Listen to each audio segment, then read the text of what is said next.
नमस्कार, मैं हूं आपके साथ अनुराग मुस्कान। जनगण मन में आपका बहुत बहुत स्वागत है। हमेशा की तरह जनगण मन में भी इस बार हमने एक ज्वलंत मुद्दे को उठाया है। हम आज बात करेंगे कि क्या बिहार की राजनीति सांप्रदायिक पृष्ठभूमि पर होगी? क्या अब भी वहां पर गौ हत्या का मुद्दा बनाया जाएगा? क्या वहां पर विकास की बात कोई नहीं करेगा?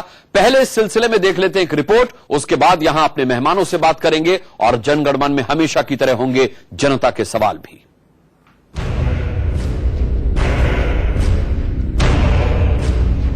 वो कह रहे हैं कि मेरे भीतर शैतान प्रवेश कर गया।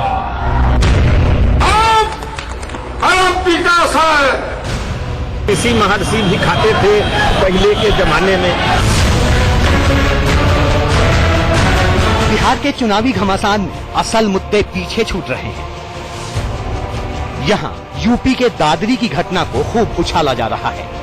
गोमांस से लेकर सांप्रदायिकता तक का मुद्दा गर्म है। आरजेडी नेता रघुवंश प्रसाद सिंह के बयान ने तो आग में घी डाल दिया। एकेडमिक बहस है, वेद पुराण में क्या सब लिखा, ऋषि महर्षि भी खाते थे पहले के जमाने में। रघुवंश के इस बयान पर बीजेपी भड़क गई। ये क्यों नहीं कहते कि लालू प्रसाद बौड़ा गए हैं, रघुवंश प्रसाद बौड़ा गए हैं, वो हिंदुओं को गाली दे रहे हैं? इस पर नीतीश कुमार क्या कहना चाहते हैं? मैं फिर नीतीश कुमार से पूछता हूं, नीतीश कुमार इसका जवाब दें। एक खतरनाक प्रवृत्ति है और इस खतरनाक प्रवृत्ति से सबको बचना होगा। नहीं होगा तो फिर हिंदू आस्था, आहत हिंदू आस्था जब अपने तरीके से निपटना शुरू कर देगी तो इन लोगों को मुंह छुपाने के लिए कहीं जगह नहीं मिलेगी। बीजेपी अब गोमांस पर प्रतिबंध के लिए नया कानून तक बनाने का वादा कर डाला है। भारतीय जनता पार्टी की जहां जहां सरकारें बनी है वहां पर हमने गौ हत्या पर प्रतिबंध का कानून लाए हैं और बिहार में भी अगर भारतीय जनता पार्टी की सरकार बनती है तो पूर्ण गौवंश पर प्रतिबंध का कानून हम लेकर आएंगे। बीजेपी के लोगों ने यहां तक कहा कि बिहार में जब हम सरकार बनाएंगे तो प्रतिबंध का कानून लाएंगे। इससे अधिक कोई हास्यास्पद बात नहीं हो सकती। यहां 1955 से एक कानून बना। सवाल ये है कि बिहार की आम जनता से जुड़े बड़े मुद्दों पर बात क्यों नहीं हो रही? क्या आज भी बिहार में धर्म और गाय से जुड़े मुद्दों पर ही चुनाव होगा? बिहार के वोटरों के मन में ये सवाल बार बार कौंध रहा है। तो देश की आम जनता नेताओं से पूछना चाहती है कि सियासत के नाम पर वो समाज में अलगाव पैदा करने की कोशिश क्यों कर रहे हैं? आखिर देश भर में सांप्रदायिकता की आग क्यों फैली हुई है?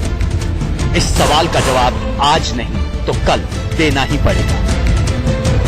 दादरी की घटना के बाद देश भर के कई प्रतिष्ठित साहित्यकारों ने अपने सम्मान वापस कर दिए। नयनतारा सहगल से शुरुआत हुई, फिर अशोक वाजपेयी ने साहित्य अकादमी का सम्मान लौटाया और उसके बाद हर दिन ये फहरिस्त लंबी होती जा रही है। समाज के लिए चिंतन करने वालों को ये चिंता खाए जा रही है कि आखिर आशंकाओं का ये माहौल कब बदलेगा, तोड़ने की जगह जोड़ने की बातें कब होंगी। भले ही आज सियासी दल चुप हैं, उनका वास्ता सिर्फ चुनावी जीत हार से है, लेकिन कल जनता को उन्हें इसका हिसाब देना ही पड़ेगा। Bureau report, India news.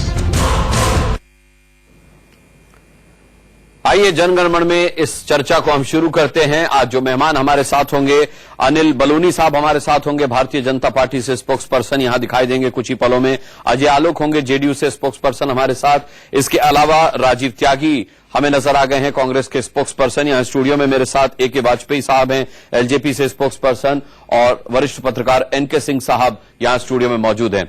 आप सभी का मैं बहुत बहुत स्वागत करता हूं जनगण मन में। और सबसे पहला सवाल अनिल बलूनी जी आपसे मैं पूछना चाहूंगा कि क्या वाकई धर्म और गाय के नाम पर बिहार में वोट डाले जाएंगे? क्योंकि भारतीय जनता पार्टी ने साफ तौर पर कह दिया है, सुशील मोदी साहब ने ऐलान कर दिया है कि भैया हमारी सरकार लाइए, हम गौहत्या पर पूरी तरह पाबंदी लगवा देंगे।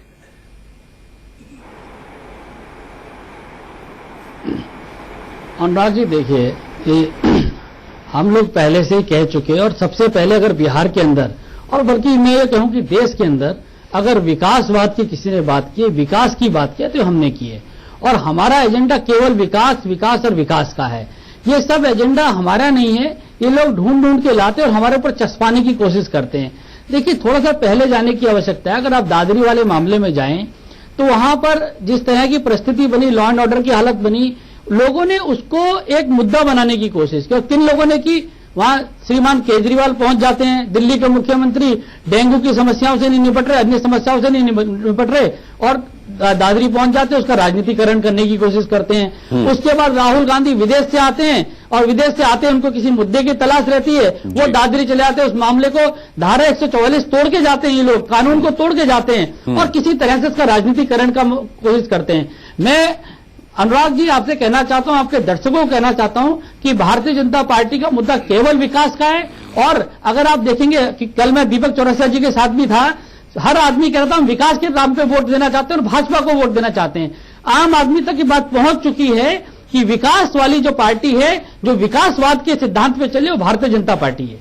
ठीक है। अजय आलोक साहब, मैं आपसे पूछना चाहूंगा कि अगर विकास की ही राजनीति आप लोग कर रहे हैं तो वो आपके एजेंडे में शामिल क्यों नहीं है? विकास को लेकर के कोई बयान नहीं दिए जा रहे, विकास को लेकर के कोई वक्तव्य जारी नहीं हो रहा, ब्रह्म पिशाच की बातें हो रही हैं, शैतान की बातें हो रही हैं, कोई किसी को किसी रूप में अपशब्द कह रहा है, कोई उसका पलटवार कोई और अपशब्द करके कर रहा है। विकास तो खो गया है कहीं, चाहे वो आपकी पार्टी हो, बीजेपी हो, कांग्रेस हो, कोई भी हो। विकास की बात कर ही कौन रहा है? विकास की बात पे तो हमने शुरू ही की थी, हमारी कहानी अभी विकास की ही चल रही है। लेकिन समस्या ये है कि हमारे जो विरोधी हैं वो विकास पे हमसे बहस करने को तैयार ही नहीं है। आप देखिए, विकास की बात शुरू होती है तो गौमांस शुरू हो जाता है। हम कहते हैं विकास की बात करो तो मोहन भागवत जी का बयान आ जाता है। अब 4 दिन पहले प्रधानमंत्री की रैली हुई, प्रधानमंत्री जी ने गौमांस पे बोला कि हमें जो माननीय राष्ट्रपति जी ने रास्ता दिखाया उस रास्ते को देखना चाहिए। सारे चैनलों में होड़ लग गई कि प्रधानमंत्री ने बहस को खत्म कर दिया, गोमांस के बहस को खत्म कर दिया, धन्यवाद के पात्र है प्रधानमंत्री। लेकिन आप बताइए, उस रैली को 4 दिन हो गए, आज भी तो चर्चा गोमांस की हो रही है। रोज दिन भारतीय जनता पार्टी का नेता कोई ना कोई बयान गोमांस पर दे देता है। अब भ्रम की स्थिति देखिए कैसे फैलाते हैं। बिहार में गोमांस पे संपूर्ण रोक 1955 से लगा हुआ है, और ये इनके राष्ट्रीय अध्यक्ष बयान देते हैं कि हम सत्ता में आए तो गोमांस पे रोक लगा देंगे। एक हास्यास्पद स्थिति हो गई है। केंद्र की रूलिंग पार्टी इस तरह से गलत बयानबाजी करते जा रही है लगातार, और आप किसी न किसी तरह से माहौल को पोलराइज करना चाह रहे हैं। एक मुद्दा बना के कि लालू जी ने कह दिया, शैतान कह दिया, तो लालू जी स्वाभाविक के जवाब देंगे, उन्होंने ब्रह्म पिशाच कह डाला। तो किसी न किसी तरह से जो तर्कों का स्तर है तो गिरते जा रहा है। और इसकी शुरुआत सबसे पहले किसी ने की तो माननीय प्रधानमंत्री जी ने की जुलाई में, मुजफ्फरपुर की रैली में जब यदुवंशियों का आह्वान कर डाला। तो स्वाभाविक है, बिहार में कितने काम हुए हैं, कितना डेवलपमेंट वर्क हुआ है पिछले 10 साल में, बिहार मॉडल ऑफ ग्रोथ क्या है। हम कहते हैं कि हमारे नीतीश कुमार कहते हैं कि आइए कोई बहस कर ले, प्रधानमंत्री बहस कर ले, वो बहस नहीं होती है। लेकिन बहस क्या हो जाती है? चंदन कुमार कौन है, भुजंग प्रसाद कौन था, बहस प्रधानमंत्री क्या कह देते हैं कि क्या क्या खाते हैं लालू यादव, क्या क्या खिला रहे हैं। चंदन और भुजंग की बात तो नीतीश कुमार ने भागवत जी के आरक्षण की बात, चंदन और भुजंग की बात तो नीतीश बाबू ने शुरू की थी। हमारे ऊपर क्यों डाल रहे हो भाई? उसको किस कंटेक्स्ट आप लोग खुद कहते हो। हाँ, मैं पूछ रहा हूँ बलूनी साहब, मैं पूछ रहा हूँ। किसने कहा कि मुझे तो पता ही नहीं कि चंदन कुमार कौन है, भुजंग प्रसाद कौन है, ये किसने कहा था? नीतीश कुमार ने तो अपने फेसबुक पे पोस्ट किया था, कोई छुपाई हुई बात आप लोग ये किसने कहा अगले दिन रैली में? मुझे तो पता ही नहीं चलता है कि चंदन कुमार कौन है और भुजंग प्रसाद कौन है। अरे आपको भैया बात करनी है, विकास की बात करो ना। आप आके पैकेज की घोषणा ऐसे करते हो जैसे बिहार की बोली लगा रहे हो।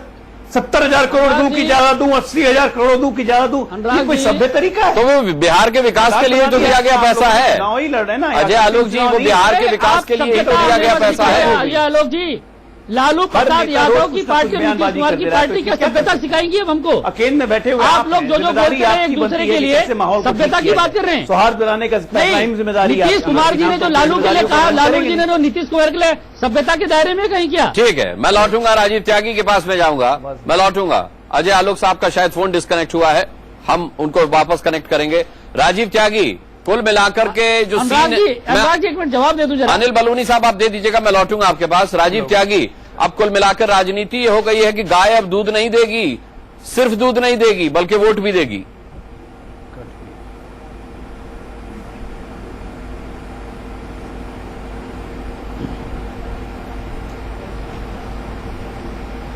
कहते हैं कि सांप्रदायिकता की राजनीति नहीं होनी चाहिए। 15 अगस्त 2014 को प्रधानमंत्री महोदय ने कहा था कि 10 साल के लिए सांप्रदायिक राजनीति रुक जानी चाहिए। उसी के बाद से लव जिहाद, घर वापसी, आपके अन्य मुद्दों पर लाउड स्पीकर उतारना चढ़ाना, नाग नागिन बनना, गाय की राजनीति, इस सांप्रदायिक पार्टी के सांप्रदायिक राजनीति करना भारतीय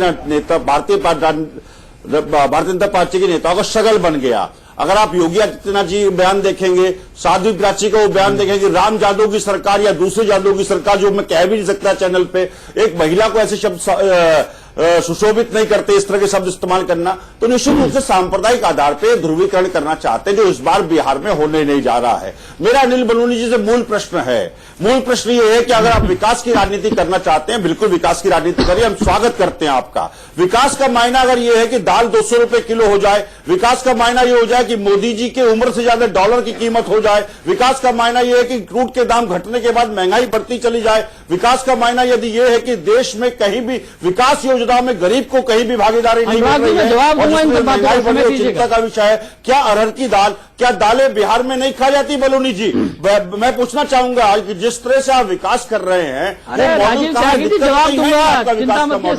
मुझे कहना है कि अगर 18 महीनों की आपकी सरकार रही है, पाकिस्तान आपके जवान रोज शहीद कर रहा है, वहां कहीं विकास नहीं दिखा। राजीव त्यागी जी ब्रीफ रहिए। नेपाल जैसा छोटा देश आप हम भारतवर्ष की जगह चीन की तरफ चले जाएंगे तो ये विकास नहीं दिखता है मुझे कहीं भी।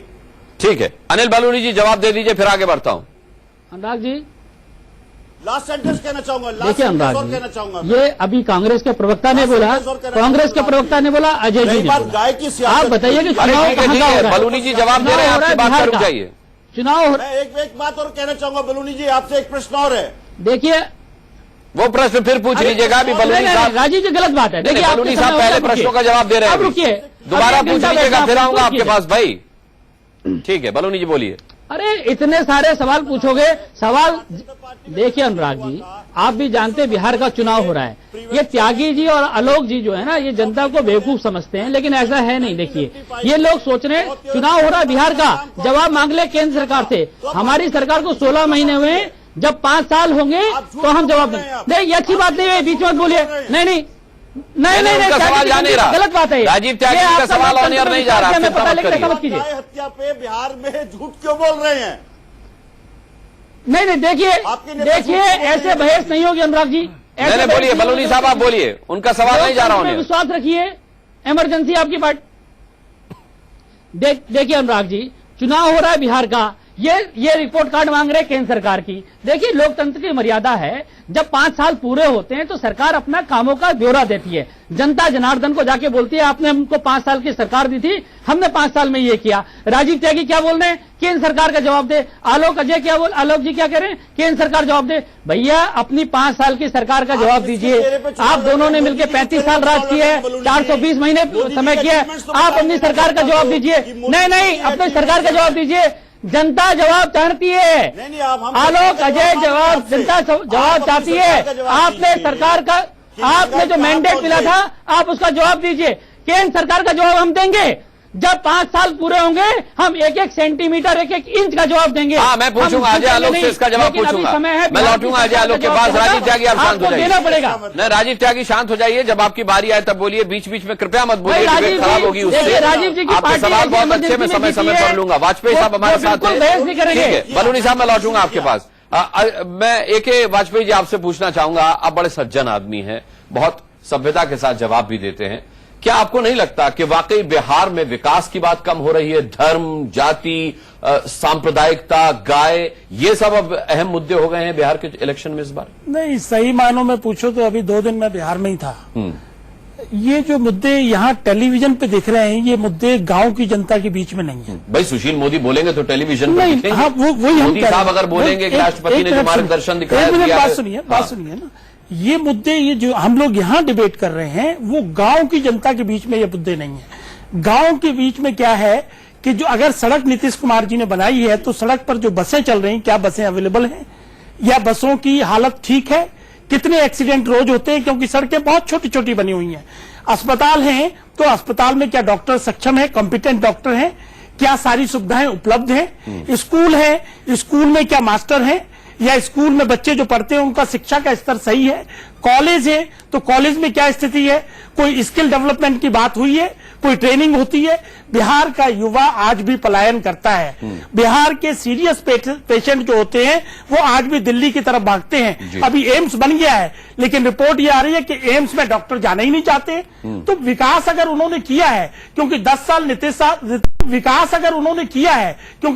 नीतीश बाबू थे और 15 साल जंगल राज के लालू जी थे।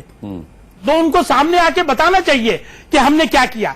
आप किसी भी प्रेस कॉन्फ्रेंस में देखिए या नीतीश जी के भाषण में देखिए तो आपको एक चीज मिलेगी कि हमने कन्याओं को साइकिल दी। तो खाली साइकिल देने से तो काम चलेगा नहीं। और जिनकी साइकिल थी वो तो अलग ही हो गए। हाँ, वो साइकिल वाले तो वैसे ही अलग हो गए, लेकिन अगर कुछ कन्याओं को साइकिल मिली तो अच्छी बात है। लेकिन साइकिल में स्कूल में तो मास्टर है नहीं ना, तो उस पर ये लोग नहीं आना चाहते। और बीफ का भी मुद्दा कौन बना रहे हैं? लालू जी बना रहे हैं, कभी रघुवंश प्रसाद बना रहे हैं। हमारे अभी रुकिए, आप बोल लीजिए। तो सवाल इस बात का है कि बीजेपी और एनडीए के लोग तो सिर्फ विकास की बात कर रहे हैं। विकास क्या करेंगे वो भी उन्होंने अपने विजन डॉक्यूमेंट में दिखा। अब दूसरी तरफ से ये आना चाहिए और उनको अपनी परफॉर्मेंस बेस पे वोट मांगना चाहिए कि देखिए हमने ये किया। लेकिन कोई नेता इनकी ये बात नहीं करता। कहते हैं डिबेट कर लें प्रधानमंत्री। अरे भाई, प्रधानमंत्री क्यों डिबेट कर लें? अजय आलोक जी बैठे, आप गिनाइए ना अपने 50 मुद्दे कि हमने 15 साल में ये किया और 10 साल में नीतीश जी ने ये किया। तब पता चले जनता को कि भाई ये है। अब क्या तीसरी बात क्या हो रही है? उसको कास्ट बेस पे ले जा रहे हैं कि यादव को इंटैक्ट करिए, मुस्लिम को इंटैक्ट करिए, कुर्मी को इंटैक्ट करिए। लेकिन वो वहां का जो दिहाड़ी मजदूर है वो भी ये कहता है कि जी हमारी हालत में तो कोई सुधार नहीं है। तो इस पे आइए, इस पे मुद्दे पे आ जाओ। आलोक जी आइए, या ये कांग्रेस के प्रवक्ता हमारे मित्र त्यागी जी बात कर रहे हैं। इनको लोकसभा के चुनाव में कांग्रेस को किस लिए बाहर किया? सिर्फ एक मुद्दे पे, करप्शन के मुद्दे पे। दूसरी बात, लालू जी जो है वो सजा याफ्ता है चारा के मामले में और अभी जमानत पे रिहा है। अगर वो इस तरह की भाषा का इस्तेमाल करते रहे तो कहीं ऐसा ना हो कि कहीं कोई पीआईएल डाल के और बेल कैंसिल करा दे उनकी। तो उनको उस बात का भी सावधान रहना चाहिए। जनता को गुमराह नहीं करना चाहिए। अपने अगर काम किए उस पर वोट मांगिए और हम लोग जो है जो हम काम करेंगे, क्योंकि 15 महीने का जो हमारा राज है वो सेंटर का राज है और उसमें भी हमने बिहार के लिए क्या जो कहा था वो किया। पैकेज दिया, अब पैकेज दिया तो कह रहे हैं कि रीपैकेजिंग कर दी। ये क्या बात हुई? ये मोदी जी जो है बीफ वाले मुद्दे पे नहीं बोलते। जब बोल दिए तो भाई बोल तो दिए, लेकिन उनके खिलाफ एक्शन क्यों नहीं ले रहे? तो इस तरह से काम नहीं चलेगा। ये सस्ती राजनीति की बात नहीं है। सही मुद्दे पे आइए, सही बहस कीजिए। ठीक है। एनके सिंह साहब, वाकई सस्ती राजनीति हो रही है। लगता है शैतान घुस जाता लालू साहब के अंदर, वो कुछ भी बोलते हैं बाद में शैतान पर डाल देते हैं। विकास के मुद्दे पर कोई बात नहीं कर रहा। गिरिराज सिंह कहते हैं कि साहब ये तो पिछड़ा, हम मुख्यमंत्री बनाएंगे एनडीए की अगर सरकार बनी। लालू कहते हैं अगले पिछड़ों का चुनाव है। क्या आपको लगता है कि विकास कहीं खो गया है और सिर्फ धर्म, गाय, सांप्रदायिकता, जाति यही अब एक चुनावी मुद्दे हैं बिहार में इलेक्शंस के? नहीं, देखिए अनुराग, बिहार को समझना पड़ेगा। बिहार इंट्रिंसिकली एग्रेरियन सोसाइटी है। रेट ऑफ अर्बनाइजेशन वहां पे 11.3% है। वहां पे अर्बनाइजेशन हुआ ही नहीं है। एजुकेशन का लेवल अगर आप देखेंगे तो नेशनल लेवल से, नेशनल एवरेज जो है लिटरेसी का वो 74% है। बिहार में ये 10% कम है। ठीक है। औरतों का तो और ज्यादा कम है। एक एग्रेरियन सोसाइटी है तो लिहाजा कास्ट में डिजेनरेट करेगा ही करेगा। ये ऑब्वियस फॉल आउट होता है। अगर रेट ऑफ अर्बनाइजेशन आपका ज्यादा नहीं है तो ये कास्टिस्ट पॉलिटिक्स में जाता ही है। ये उसका एक इंट्रिंसिक है। तो आपने शुरू में देखा होगा कि बहुत तेजी से डेवलपमेंट को लेके आया। हर तीसरे दिन मोदी जी भी डेवलपमेंट को लेके बात करें और नीतीश कुमार भी करें, लेकिन डीजेनरेट होते होते शैतान सर में चला गया, गाय आ गई और तमाम चीजें हो गई जो ऑब्वियस फॉल आउट था। लेकिन एक चीज आप देखेंगे, अकेला इलेक्शन है 2014 में मोदी के सामने कोई एक डिस्क्रेडिटेड कांग्रेस की वो थी, यूपीए थी, इसलिए वो मैचिंग फोर्स नहीं दे पाई। कोई और था नहीं। उसके बाद जितने भी स्टेट इलेक्शन हुए किसी में चीफ मिनिस्टर इतना पॉजिटिव इमेज लेके नहीं आया था। अकेला एक नीतीश कुमार का स्टेट है जिसमें नीतीश कुमार को लेकर जनरल जो पब्लिक की इमेज है कि नहीं ये विकास को लेके ये बहुत अच्छे हैं, नीतीश पे कोई करप्शन चार्ज नहीं है। लेकिन वो इमेज लालू के आने के साथ ध्वस्त नहीं होगा। नहीं, वो काउंटर, बिल्कुल सही कह रहे हैं आप। लेकिन उसके साथ नीतीश की प्रॉब्लम क्या है? क्यों किसी की बैसाखी पे रहते हैं?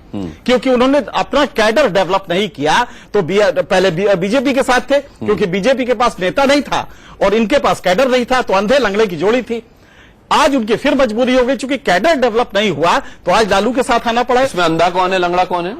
देखिए, उसमें कंधे पे कौन बैठता है ये देखना होगा। अंधा चल नहीं पाता तो कंधे पे बैठता है, तो नीतीश कंधे पे बैठे थे बीजेपी के, और कैडर बीजेपी का था उस जमाने में। लेकिन नीतीश की इमेज इन सब के बावजूद आज भी एक विकासकर्ता की है, इसको कोई भी नहीं डिनाई कर सकता। तो आज अभी तक अगर आप देख रहे हैं कि सर्वे में, जनरल परसेप्शन में नीतीश को लेके या महागठबंधन को लेके जो इस समय नेक एंड नेक फाइट दिखाई दे रही है, ये सिर्फ नीतीश की इमेज की है, और लालू की वजह से वो न्यूट्रलाइज नहीं हुआ है, ये अभी भी आप माने। और लालू की वजह से चूंकि यादव हो पाएगा नहीं हो पाएगा, इसलिए कि यादव का पहली बार वो टेस्ट करने जा रहा है पावर काफी समय बाद, तो इसलिए ट्रांसफरेबिलिटी ऑफ वोट्स काफी होंगे जो कि लालू के नीतीश को जाएंगे। नीतीश के वोट उतने ट्रांसफर लालू को भले ना हो, नीतीश का स्ट्राइक रेट ज्यादा रहेगा, क्योंकि लालू के यादव के वोट काफी ट्रांसफर होंगे। ठीक है। लेकिन कुल मिला के यह है कि डीजनरेट हो गया है और कास्टिस्ट पे पॉलिटिक्स पे चला गया है, जो कि नियत इसकी होनी थी। लेकिन प्लस पॉइंट सिर्फ यह है कि काफी देर तक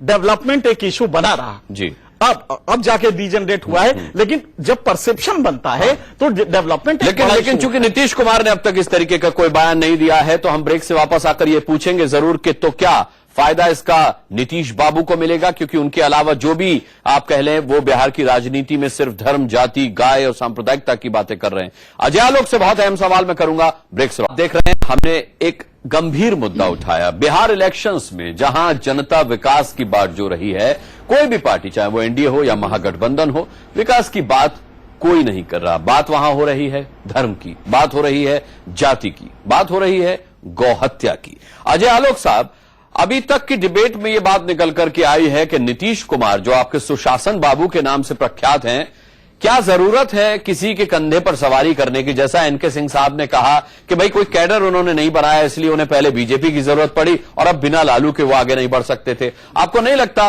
कि जिस तरीके की राजनीति बिहार में इस वक्त चल रही है, नीतीश बाबू का सिक्का चल सकता था अगर लालू उनके साथ नहीं होते?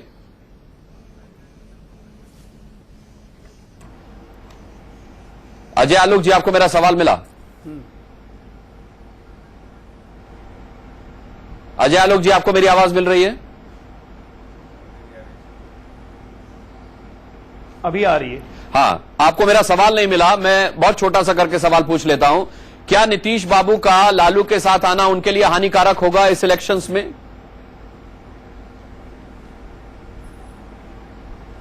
देखिए, अब इस मुकाम पे हम आ चुके हैं कि सवाल लाभ और हानि से बहुत ऊपर की निकल चुकी है। यानी मन में आता है ये 8 सवाल। नवंबर को तय हो जाएगा कि हम लाभ में हैं कि हानि में। कोई सवाल ही नहीं है ये, इसलिए क्योंकि ये इससे बहुत आगे की बात हो चुकी।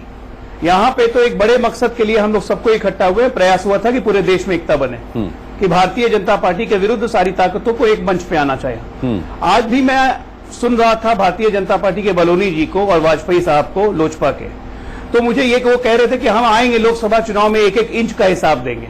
आज मुझे ये बताइए अनुराग जी, बिहार चुनाव में भारतीय जनता पार्टी किसके चेहरे के साथ लड़ रही है? नरेंद्र मोदी प्रधानमंत्री के चेहरे को लेकर लड़ रही है। प्रधानमंत्री जी 16 महीने में कहते हैं कि हमने ये किया, वो किया, ये किया, तो क्यों नहीं उनसे विकास मांगे, इनको हिसाब मांगेगा देश की आपने 17 महीने में क्या किया है? क्यों नहीं बिहार उनसे हिसाब मांगेगा कि 17 महीने पहले जब लोकसभा में आए? लेकिन हिसाब तो नीतीश बाबू से भी मांगा जाएगा ना 5 साल का हिसाब देने से भाग 5 साल का हिसाब तो नीतीश बाबू से भी मांगा जाएगा। जवाब नहीं देंगे। अरे हमने तो 5 साल नहीं, 5 साल नहीं, हमने तो 5 साल नहीं अनुराग जी, आपके चैनल पे भी हमने तो हर साल, साल दर साल, 10 साल में हर वर्ष अपना रिपोर्ट कार्ड दिया है। किस वर्ष नहीं दिया है? 2 महीने तो रिपोर्ट कार्ड इतना अच्छा था तो लालू जी के आने से कब नहीं दिया? हम कब आपके मार्क्स कम हो गए, यही तो मैं कह रहा हूँ। ऐसा करते हैं, जब रिपोर्ट कार्ड अकेले इतना अच्छा था तो फिर लालू जी को साथ लाने की क्या जरूरत? हमारे मार्क्स जिन पे वक्त बेवक्त शैतान बैठ जाता है। हमारे कोई मार्क्स कम नहीं हुए। लालू जी हमारे साथ आए, नीतीश जी साथ आए, कांग्रेस साथ में आई है, तो इसका एक ब्रॉडर मकसद यह है कि तमाम एंटी बीजेपी फोर्सेज एक मंच पे आ जाएं। यही चीज हुआ था देश में 1989 में कांग्रेस के खिलाफ। उस वक्त भारतीय जनता पार्टी हमारे साथ आ गई थी, बीजेपी के खिलाफ लड़ रहे हैं, विकास के लिए नहीं। ये तो होता ही है। नीतीश कुमार केंद्र में विकास पे भरोसा नहीं था। हम चुनाव में बीजेपी के फासिस्ट फोर्सेस के खिलाफ लड़ रहे हैं। इनकी जो समाज के तोड़ने की, इनकी जो विक्टिम, इनकी सोच है, हम उसके खिलाफ लड़ रहे हैं और हम लड़ेंगे। अब मैं आपको 17 साल से आपके साथ थे, बलौनी जी चुप हो जाइए, मैं नहीं बोल रहा था बीच में। 17 साल से आपके साथ फासिस्ट फोर्स नहीं थे, 2.5 साल में फासिस्ट फोर्स हो गया अजय आलोक।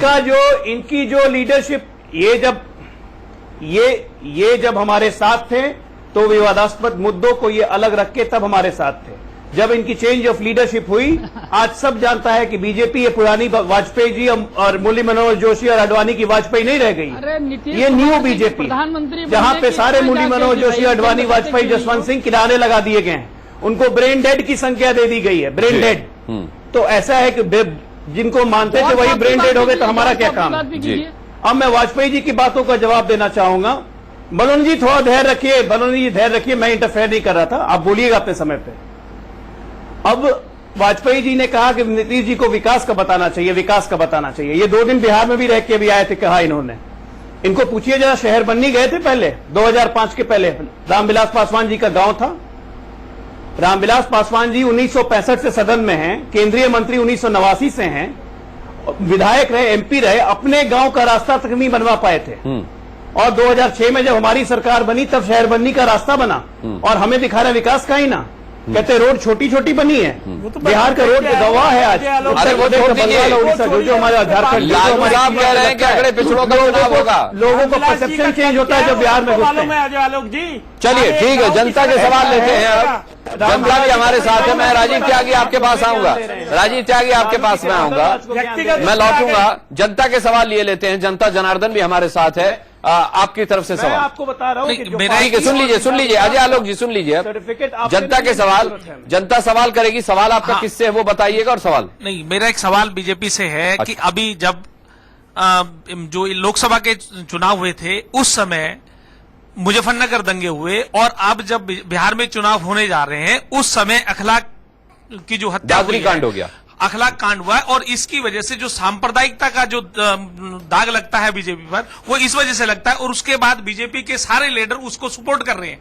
उस पर गोहत्या पर जो आप बहस कर रहे हैं, बहुत बढ़िया सवाल। तो गोहत्या का जो मुद्दा शुरू हुआ है वो यहां से शुरू हुआ है, क्योंकि बीजेपी ने उसको तूल दिया है। ऐसा तूल अगर ये विकास को दें तो ज्यादा अच्छा होगा। ठीक है, मैं एक एक सवाल के साथ बहुत छोटे छोटे जवाब अपेक्षा करता हूं। बलूनी साहब, बहुत अच्छा सवाल आया है इन दर्शक की तरफ से, ऑडियंस से, कि आप सांप्रदायिकता के चोले के अंदर रह करके और धर्मनिरपेक्षता की बात करते हैं। दादरी में जो कुछ हुआ उसे आप बिहार तक ले गए और फिर वहां जाकर आपके नेताओं ने उल्टे सीधे बयान दिए। अच्छा अनुराग जी, पहले मैं पूछना चाहता हूं कि दादरी का दंगा, दादरी का जो माहौल खराब हुआ, दादरी में जो दुर्घटना हुई, उसके लिए जिम्मेवार कौन है? वहां की सरकार? किसी ने नहीं कहा कि अखिलेश यादव इसके लिए जिम्मेवार है। सुनिए, मैं जवाब देता हूं, है ना। किसी ने ये नहीं कहा कि अखिलेश यादव जिम्मेवार है। वहां उसका राजनीतिकरण किसने किया? कांग्रेस पार्टी ने किया। सुनिए, रुकिए भाई, अब सवाल पूछने जवाब भी देने का समय दीजिए। वहां का माहौल खराब किसने किया? राहुल गांधी ने किया, निषेधाज्ञा तोड़ के।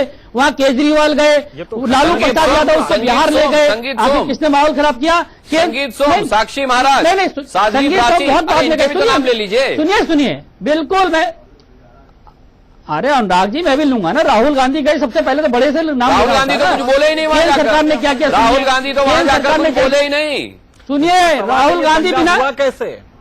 अनुराग जी, अब देखिए, अनुराग जी सवाल करेंगे, जवाब का समय दीजिए ना भाई। देखिए, जैसी ये घटना हुई, केंद्र सरकार ने तुरंत एडवाइजरी भेजी, केंद्र सरकार ने रिपोर्ट मांगी, केंद्र सरकार ने राज्य सरकार से कहा अगर कोई भी हमारी आवश्यकता तो बताइए। मैं बताना चाहता हूं, फिर मुजफ्फरनगर की बात की। मुजफ्फरनगर का दंगा हुआ, केंद्र में कांग्रेस की राजीव त्यागी की सरकार थी, सोती रही कई दिनों तक, न एडवाइजरी भेजी, उसके बाद राष्ट्रपति के मार्गदर्शन की जरूरत पड़ी, यानी उससे पहले अपना कोई दर्शन नहीं था। बलूनी साहब और भी सवाल ले लेते हैं। चलिए, मैंने इसीलिए कहा था कि जवाब संक्षिप्त रखिएगा। और कोई सवाल? जी, मैं जवाब दे दूं प्लीज जरा।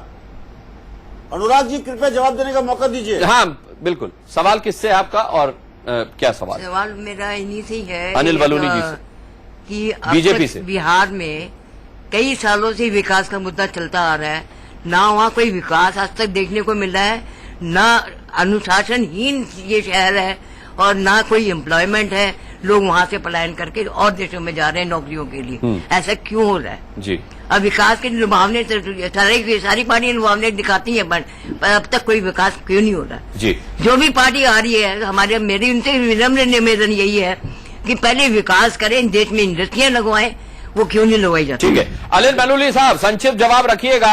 आपकी सरकार नीतीश बाबू के साथ रही है, तब क्या विकास करने से नीतीश बाबू ने रोका था आपको, जो अब आप विकास की बातें कर रहे हैं? जब आप सरकार में थे तब क्यों नहीं किया? नहीं, देखिए अनुराग जी, हमारे पास बहुत लिमिटेड मंत्रालय थे और हमने उसका नेतृत्व नीतीश कुमार कर रहे थे।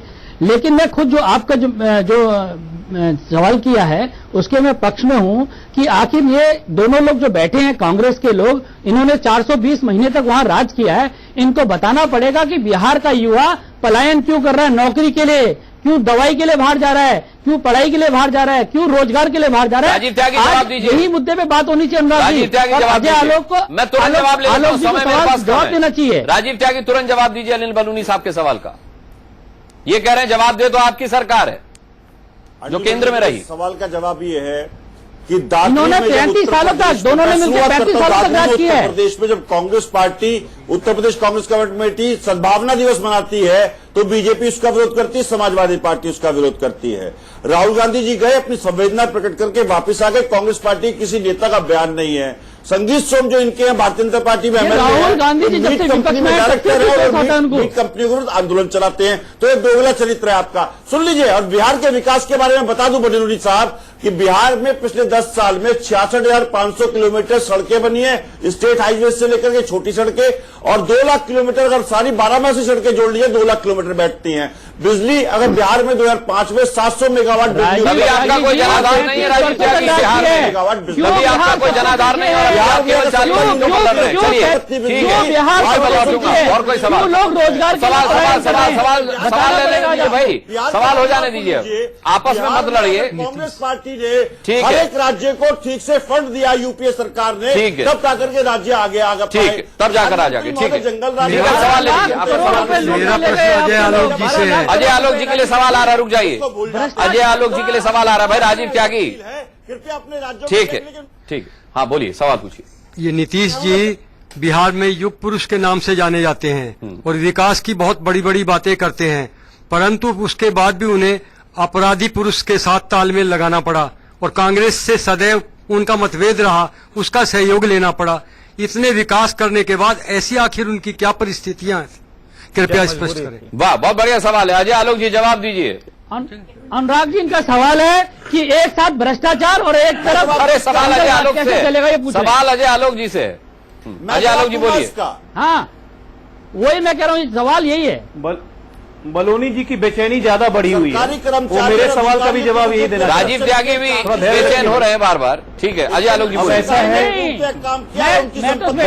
बहुत अच्छा प्रश्न पूछा और इस चीज के लिए पहले तो इनको धन्यवाद मैं देता हूं कि कम से कम इनके मन में नीतीश कुमार की छवि एक विकासवादक पुरुष की है। अब हम किस परिस्थितियों में भारतीय जनता पार्टी से अलग हुए, ये एक सैद्धांतिक फैसला था। भारतीय जनता पार्टी ने जब अपने नेतृत्व का परिवर्तन, सवाल ये नहीं था भारतीय जनता पार्टी से क्यों अलग हुए, सवाल ये है कि लालू यादव के साथ क्यों आए, पुरुष के साथ और कांग्रेस के साथ तालमेल क्यों? मैं बता रहा हूं, मैं आ रहा हूं, एक पे आ रहा हूं अनुराग जी। हम भारतीय जनता पार्टी के साथ अलग हुए और जब भारतीय जनता पार्टी केंद्र सरकार में स्थापित हो गई तो ये सबकी एक फीलिंग थी कि भारतीय जनता पार्टी देश को कहीं न कहीं विघटनकारी तत्वों की तरफ ले जाएगी और इसके खिलाफ मुकाबला करने के लिए सभी को एक प्लेटफॉर्म पे आना पड़ेगा। एक इस वृहद सोच के तहत हमने जनता परिवार का गठन भी किया था, जिसमें मुलायम सिंह यादव भी शामिल हुए, लेकिन किन्हीं कतिपय कारणों से वो बाद में अलग हो गए। आज बिहार का चुनाव हमारे सामने है। हम जिस विजन के साथ बिहार मॉडल ऑफ गवर्नेंस, जो इंक्लूसिव गवर्नेंस है, जिसमें सारे वर्ग साथ चले, हमारी सोच ये है।